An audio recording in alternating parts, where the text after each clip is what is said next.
don't cook, I don't clean, but let me tell you, I got this ring. Gobble me, swallow me, drip down inside of me. Quick jump out for you, let it get inside of me. I tell them where to put it, never tell them where I'm about to be. I run down on them before I have a nigga running me. Talk your shit, bite your lip. Ask for a call while you ride that dick. Why you really ain't never got him fucking for a thing. He already made his mind up before he came. Now get your boots, hang your coat for this wet ass pussy. He bought a phone just for pictures of this wet ass pussy. Pay my tuition just to kiss me on this wet ass pussy. Now make it rain if you wanna see some wet ass pussy. I won't let him hit, but he can put it in his mouth. Low waist, fat ass bitch, tap in. Tap, tap, tap in. Diamonds dancing on your neck, nigga, tap in. Tap, tap, tap in. Fucking nigga, get rich, bitch, tap in. Tap, tap, tap in. MLB, I see gang, nigga, tap in. Yeah, tap, tap, tap. You got an itty bitty waist, pretty in the face. Never let a broke nigga take you on a date. Driving you out of your mind, take me to Mickey D's. See, you lazy woman. You don't want to get in a damn kitchen and cook, so you bring your children to these fast food places, killing them and yourself because you're too damn lazy and trifling to cook again. Who the hell wants a woman with a good shape and a fat behind that don't know how to prepare no food for her husband and her children? To hell with a woman like that. Your grandmother knew how to cook. You know how to make a baby but don't know how to cook food. You know how to shake your behind but don't know how to rattle some eggs in a pan. Peace, peace, peace, peace. Mr. Hair, grease. Peace and welcome. Peace and welcome. I am Nine, and welcome to my YouTube channel, I Am Nine at YouTube. And if you haven't already, go ahead and subscribe to me. Go ahead and hit the notification button. Go ahead and like, and feel free to drop your comments to become part of the video and share. So I can build up this class. The more people, the more we raising the frequency and the vibrations.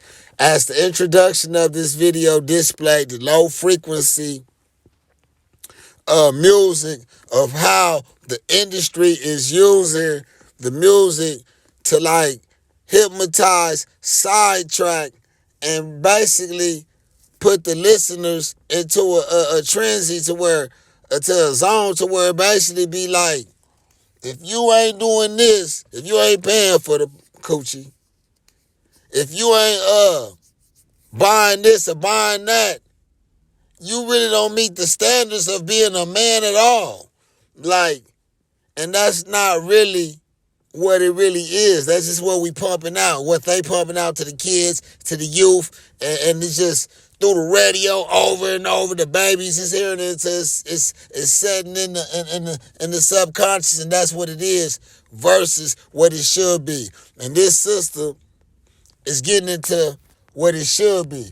My book represents the first platform, certainly, that the black man has ever had to air his grievances about the black woman, because no one would ever listen to him. They have only listened to us. Can you tell us a little bit about the book itself? What brought you to this point of having to sit down and use your pen to write this book? Well, actually, it was my first book. In 1985, I authored How Not to Eat Pork or Life Without the Pig. Mm-hmm. And at that time, I was going around doing what I was calling Get Off That Hog lectures. And during my travels, I noted that I would take the microscope and show people how you can't kill the trichina worm in pork by cooking it. Heat was not destroying the worm, and I would show them, the difference, and demonstrate how FDA was now using radiation to try to kill the worms in pork because cooking was not working, which is what we had always been told. And during that time, a lot of black men were in agreement to get off eating pork. They wanted to change their eating habits, and they were happy to find out some information that might possibly save their lives. But it was black women who were the most adamant, who refused to change meal planning techniques, seasoning food, cooking techniques. And so I said, it's interesting. I said, if we are refusing to provide the black man with the proper physical food when we know that food is what sustains life, then what else are we withholding from him? possibly there are some other areas, emotionally, spiritually, psychologically, that we are affecting his behavior by what we do or what we withhold and refuse to give. And that led me to try to find out. We've always heard that the black man leaves the black family, abandons his woman and children, won't take care of the children, won't work, stays out all night, turns into a drunk, takes drugs. We've heard a lot of negative things. Most of them are true. But I wanted to find out what happens before he gets to that point. What leads up to the breakdown? We've never gone back to try to find out what happens in the relationship between the black man and a black woman that makes him go off and do all of these bad things. To assume that this is just normal, natural behavior for black men would be to assume that he is naturally bad. And I do not believe that the man that God gave to us as a mate is a naturally bad person. And so I wanted to try to examine what goes on with him. What's his side of the story? Did a black man ask you to write this book? Oh, no, certainly not. I think they were just as surprised as black women. Many of them approached the title of the book with a little apprehension because they have not had a champion. We have never had a black woman who actually stood up and said, I'm standing up for the black man's side of the story. We know what our side is, and both sides are true. We have done some very dreadful things to each other. And I don't exonerate black men, which is kind of a misconception that people have. I just say that we know his side. What about our side? And we do have a side. We have adopted some wrong standards. We are judging our men many times by the wrong value system. We are using his children sometimes against him. We have been told that the only benefit that a black man provides in a home is money.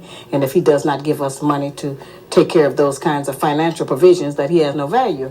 And what my research has proven to me is that a black man, any man in any home provides much more than financial support. The man provides guidance, instruction, discipline for the children, which we sorely need in our black homes.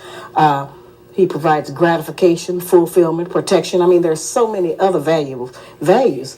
And these values are the ones that are missing in our children today, which is why many black children are in the street, out of control themselves, disrespectful, don't have any regard for anyone. And most of us are scared of them, and everybody else is, because nobody has a way into them to try to gain any control over them. So I maintain that a return to traditional family values, certain clearly defined gender responsibilities for black men and black women in running a home and a relationship will help us to produce a better child. And if we produce a better child, certainly we'll have a better future and a better nation.